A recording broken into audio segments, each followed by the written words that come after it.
Hello बच्चों, कैसे हो आप लोग।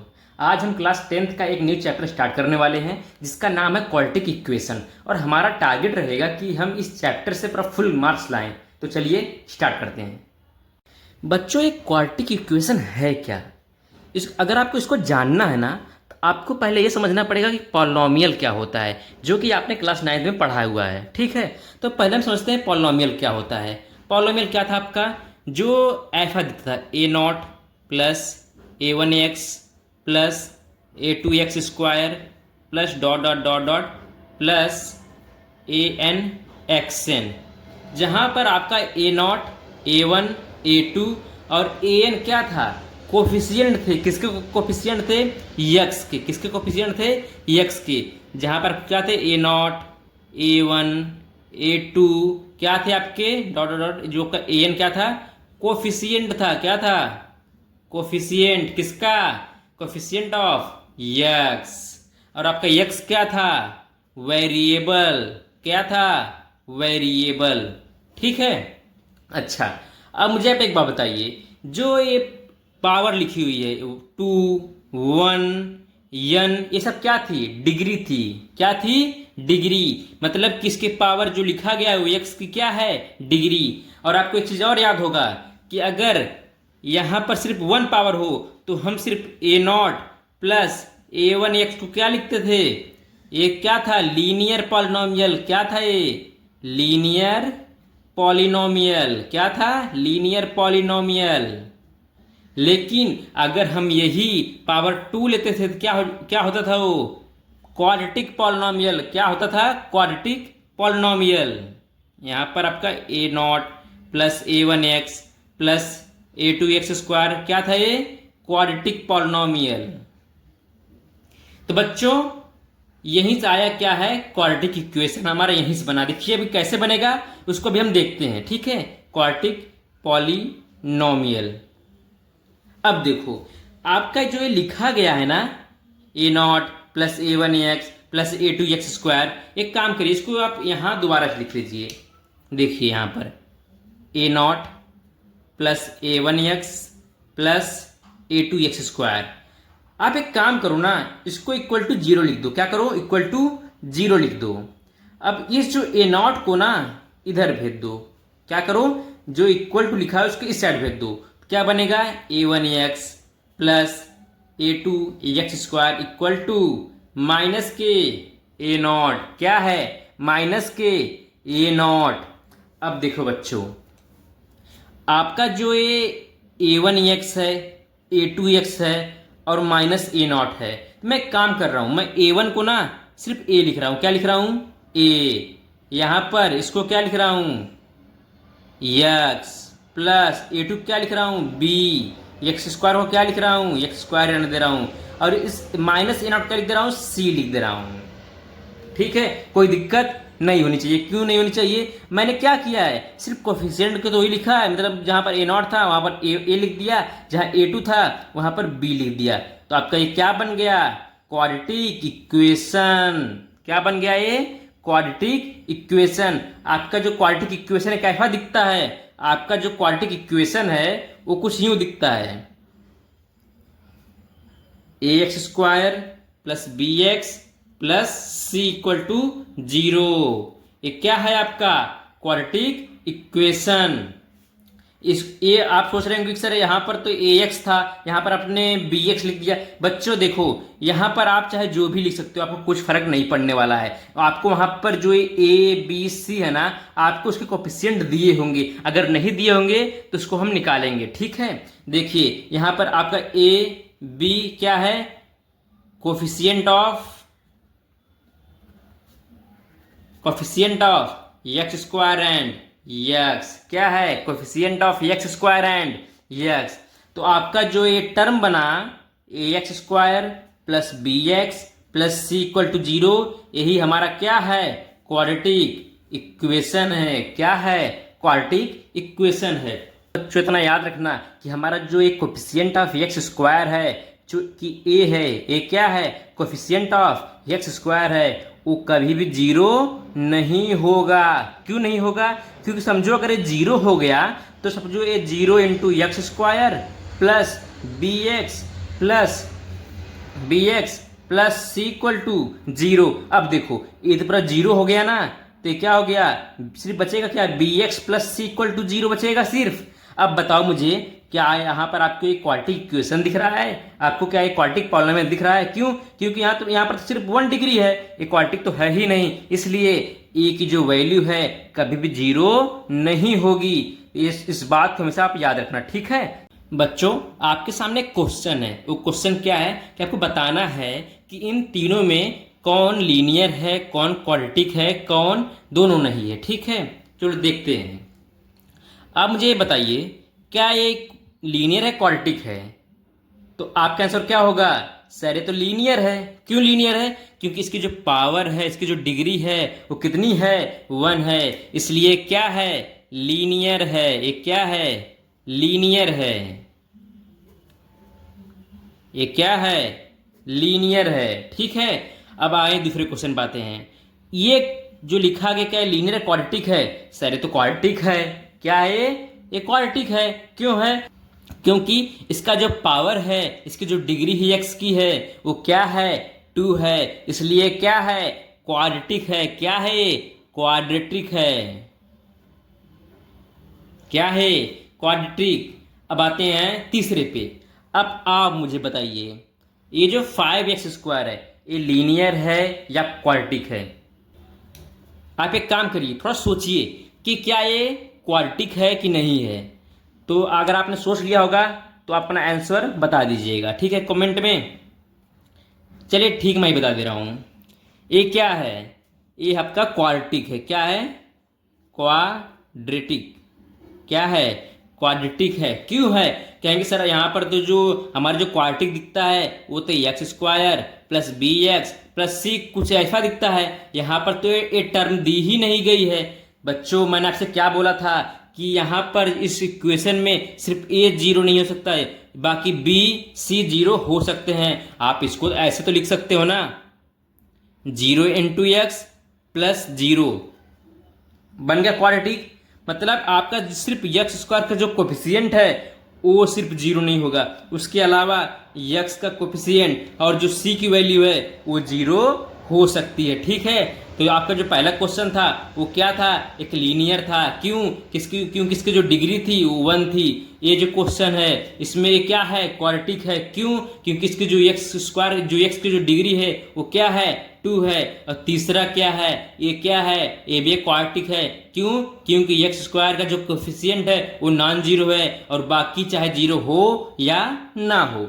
बच्चों आपके सामने एक और क्वेश्चन है। क्वेश्चन क्या है, आपको कुछ क्वाड्रेटिक इक्वेशन दिए गए हैं, ठीक है। आपको क्या करना है, इन क्वाड्रेटिक इक्वेशन को इसके जनरल फॉर्म में लिखना है। जनरल फॉर्म क्या होता है, जो है ax² plus bx plus c, ठीक है। और यहाँ पर a b c क्या है, कोफिशिएंट ऑफ x², b क्या है, कोफिशिएंट ऑफ x है, c क्या है, जो कांस्टेंट c है, ठीक है।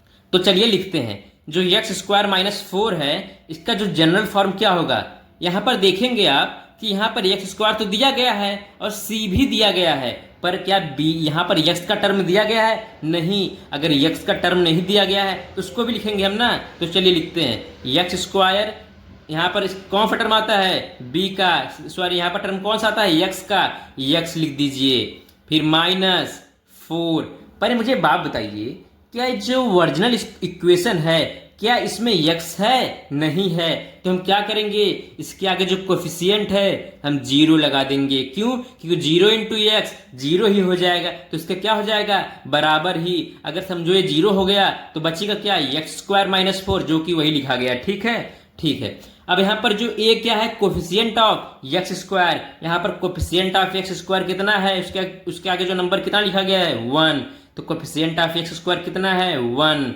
यहाँ पर कोफिशिएंट ऑफ x क्या है, 0, तो यहाँ पर b की वैल्यू क्या आएगी, 0। यहाँ पर कोफिशिएंट ऑफ c, सॉरी यहाँ पर जो c की वैल्यू कितनी दी गई है, -4, यहाँ पर c की वैल्यू कितनी आएगी, -4। चलिए दूसरे क्वेश्चन पे आते हैं। आपको कुछ यूं दिया गया है, y² इक्वल 2y माइनस 7, इसको आपको क्या लिखना है, जनरल फॉर्म में। अब मुझे बात बताओ कि आप यहाँ पर देखो क्या यहाँ पर वाई स्क्वायर, वाई और सी तीनों दिए गए हैं? हाँ, तीनों दिए गए हैं। वाई स्क्वायर भी दिया गया है, वाई भी दिया गया है और सी का टर्म भी दिया गया है। बस आपको क्या करना है, सबको एक साइड लिखना है। आपको क्या करना है, सबको एक साइड में लिखना है। आप एक काम करिए, इसको ऐसे लिखिए, वाई स्क्वायर, यहाँ +2y है, इधर जाए क्या होगा -2y, इधर -7 है, इधर क्या होगा +7, +7 = 0। क्या हो गया, +7 = 0। अब देखो यहाँ पर जो कोफिशिएंट ऑफ वाई स्क्वायर कितना है, 1 है, तो ए की वैल्यू कितनी हो जाएगी, 1 हो जाएगी। कोफिशिएंट ऑफ वाई कितना है, -2 है, तो बी की वैल्यू कितनी हो जाएगी, -2 हो जाएगी। यहाँ पर सी की वैल्यू कितना दिया गया है, जो कांस्टेंट है +7, तो हम सिर्फ क्या करेंगे, 7 लिख देंगे। अब आइए तीसरे में देखते हैं। तीसरा क्या दिया गया है, x² 2x = 0। अब आप यहाँ पर देखिए, आपको क्या नहीं दिया गया है, आपको यहाँ पर x² का भी टर्म दिया गया है, x का भी टर्म दिया गया है, पर हाँ यहाँ पर जो c वाला टर्म वहां पर नहीं दिया गया है, तो हम उसको भी लिखेंगे। क्या होगा यहाँ पर, x² + 2x + 0 लिख देंगे सी की जगह पे, = 0। क्या कुछ फर्क पड़ा, नहीं, यहाँ पर 0 लिख देने से कुछ फर्क नहीं पड़ेगा। अब देखिए यहाँ पर कोफिशिएंट ऑफ x² कितना है, 1 है। कोफिशिएंट ऑफ b कितना है, कोफिशिएंट ऑफ x कितना है, 2 है। c की वैल्यू कितनी है, 0 है। देखा कितना इजी था बच्चों। हमारा न्यू टॉपिक क्या है, रूट्स ऑफ क्वाड्रेटिक इक्वेशन, कि किसी भी क्वाड्रेटिक इक्वेशन का रूट्स क्या होता है। देखो आपके सामने एक इक्वेशन लिखा गया है क्वाड्रेटिक का, ax² + bx + c।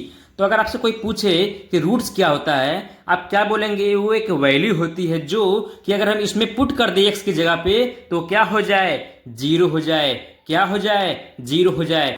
जैसे कि आपके सामने मैं एग्जांपल ले रहा हूं बच्चों, आपको एक क्वाड्रेटिक इक्वेशन दी गई है, 2x² - x - 10 = 0। आपको बताना है कि इसमें से कौन सी इसका रूट्स है। रूट्स मतलब कि मैं x की कौन सी वैल्यू पुट करूं, x = -2 या x = -5/2, कि ये इक्वेशन क्या हो जाए, 0 हो जाए। चलिए देखते हैं कि कौन सा इसका रूट्स है। मैं काम कर रहा हूं, पहले मैं इसको इसमें पुट कर रहा हूं। देखिए आपके क्वाड्रेटिक इक्वेशन क्या है, 2x² - x - 10 = 0। आप एक काम करो, इस x की वैल्यू को यहाँ पर पुट करो। क्या होगा, 2 × x जगह पे -2 का स्क्वायर, x जगह पे -2 - 10 = 0। अब बताइए, 2 × -2 का स्क्वायर कितना होगा, 4 माइनस +2 - 10 = 0। 2 × 4 = 8 + 2 - 10 = 0। 8 × 2 = 10 - 10 = 0। 0 = 0। मतलब क्या हुआ कि ये जो x = -2 है, इसका रूट्स है। क्यों, क्योंकि मैं अगर इस x की वैल्यू इसमें पुट कर रहा हूं, तो ये जो इक्वेशन है क्या हो जा रही है, 0 हो जा रही है। चलिए दूसरा देखते हैं कि जो हमको दिया गया है x = -5/2, क्या इसका रूट्स है, देखते हैं। एक काम करिए, इसमें पुट करिए, 2 × x की जगह पे क्या पुट करना है, -5/2। x जगह पे -5/2 को पुट करिए, और उसका क्या है, स्क्वायर है, ठीक है। फिर माइनस x की जगह पे -5/2 - 10 = 0। अब देखिए यहाँ पे लिख दीजिए कि फॉर x = -5/2, ये क्या था, फॉर x = -2, ठीक है, ओके। अब ये क्या होगा, 2 × कितना होगा, ये 25/4, इसका स्क्वायर करेंगे तो कितना आएगा, 25/4 माइनस प्लस 25/, यहाँ सिर्फ 5/4 -10। अब बताइए कितना हो जाएगा, 2 कैंसिल होगा, 2 × 2 = 4, 25/2 + 5/4 -10। अब देखिए इसको, अब क्या करिए, आप एलसीएम ले लीजिए। क्या करेंगे, एलसीएम ले लेंगे। 4 एलसीएम आएगा, 2 × 2 = 4, 2 × 25 50 हो जाएगा ये, प्लस यहाँ पर 5 आ जाएगा, 4 × 1 = 4, 1 × 5 = 5 -10। ठीक है, ये कितना हो जाएगा, ये 55 माइनस 10 45/4 इक्वल टू 0। क्या ये क्वांटिटी कभी भी 0 होगी? नहीं होगी। इसका मतलब क्या है कि जो x की वैल्यू दी गई है ये इसका रूट नहीं है। ठीक है, चलिए बच्चों कुछ और क्वेश्चन की प्रैक्टिस करते हैं। आपके सामने कुछ इक्वेशन दिए गए हैं 1 2 3 4। आपको बताना है कि इनमें से कौन सा क्वाड्रेटिक इक्वेशन है और कौन सा क्वाड्रेटिक इक्वेशन नहीं है। चलिए पहले शुरू करते हैं। आप बताइए मुझे, क्या ये क्वाड्रेटिक इक्वेशन है? आप क्या देखेंगे, क्या सभी टर्म दिए गए हैं? हाँ, y² भी दिया गया है, 5y भी दिया गया है और c वाला टर्म भी दिया गया है। हाँ, ये क्या है, क्वाड्रेटिक इक्वेशन है। दूसरे पाइए बच्चों, बताइए क्या एक क्वाड्रेटिक इक्वेशन है? आप क्या करेंगे, पहले देखेंगे y² तो है, y है, दिया है क्या, नहीं दिया है? y तो सर हमको यहाँ पर y तो नहीं दिख रहा है। अब एक काम करो, पहले इसको सॉल्व करो। एक काम करो, इसका हम एलसीएम ले सकते हैं, इसको 1 लिख दें तो हमारा एलसीएम क्या आएगा, y आ जाएगा। एलसीएम 1y जा y इसमें करेंगे मल्टीप्लाई, क्या होगा, y³ प्लस 1 इक्वल टू 2। इसको फिर सॉल्व करेंगे, इसको y को इधर भेज दो, क्या हो गया, y³ plus 1 equal to 2y। अब बताओ y³ इसको भी दिलाओ, -2y plus 1 equal to 0। Sir यहाँ पर तो y² का टर्म ही नहीं है, यहाँ पर तो y³ दे दिया गया, जो कि क्या होता है, क्यूबिक होता है। ये क्या है, क्वाड्रेटिक है ही नहीं, तो ये क्वाड्रेटिक इक्वेशन नहीं है। अब बताइए तीसरे में आइए। सर आप मुझे बताइए कि ये क्या क्वाड्रेटिक इक्वेशन है कि नहीं है। अब देखो, अब क्या करोगे, जब भी बच्चों अगर आपको 1/x दिखे ना, कहीं भी 1/x 1/y, अगर कभी भी आपको फ्रैक्शन में दिखे, पहले आप एलसीएम लेंगे। क्या करेंगे, पहले आप एलसीएम लेंगे। ठीक है, तो यहाँ पर क्या करेंगे, 1 कर देंगे। एलसीएम क्या आएगा, x, इसका क्या आएगा, एलसीएम 1x जा x जा x², इसमें 1 करेंगे तो x बढ़ जाएगा और x को इसमें मल्टीप्लाई करेंगे, क्या होगा, x² हो जाएगा। ठीक है, प्लस x इसमें करेंगे डिवाइड तो 1 बढ़ जाएगा, 1 1 जा 1। ठीक है, तो यहाँ पर क्या आ गया, -2। क्या आ गया, -2। इसको इधर भेज दीजिए, x को जो फ्रैक्शन में है, x² plus 1 equal to -2 into x। इसको इधर लाइए, x² plus 2x plus 1 equal to 0। अब मुझे बताइए, क्या ये क्वाड्रेटिक इक्वेशन है? हाँ सर है। क्यों है? क्योंकि यहाँ पर x² का भी टर्म है, x का भी टर्म है और c वाला टर्म भी दिया गया है, तो ये क्या है, एक क्वाड्रेटिक इक्वेशन है। तीसरे में आइए, चौथे में आइए, क्या एक क्वाड्रेटिक इक्वेशन है? सर यहाँ पर तो क्यूब दिया गया, पावर 3 दिया गया है, ये तो क्वाड्रेटिक इक्वेशन नहीं होगा। नहीं बच्चों, आप पहले सही देखेंगे। देखो यहाँ पर क्या दिया गया, 3m³, यहाँ m³।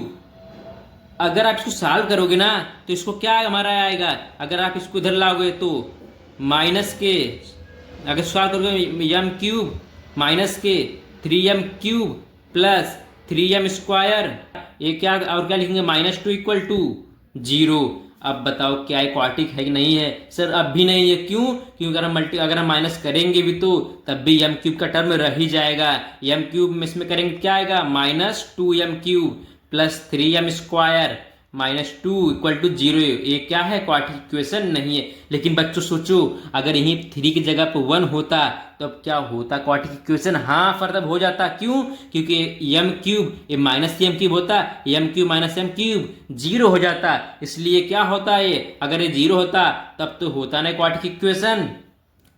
ठीक है बच्चों, अब हम नेक्स्ट वीडियो में देखने वाले हैं कि हम किसी भी क्वाड्रेटिक इक्वेशन का रूट कैसे निकालते हैं। ठीक है, और हम देखेंगे कि हम किसी भी क्वाड्रेटिक इक्वेशन को फैक्टराइज कैसे करते हैं, और हम उसका ट्रिक भी देखने वाले हैं। अगर आपको ये वीडियो अच्छी लगी हो तो लाइक कर दीजिएगा और सब्सक्राइब कर लीजिएगा ताकि वीडियो मिस ना हो जो आने वाली है। ठीक है, और अगर आपको कोई भी डाउट हो तो आप सीधे कमेंट में आके पूछिए, आपको उसका आंसर नेक्स्ट वीडियो में मिलेगा। धन्यवाद।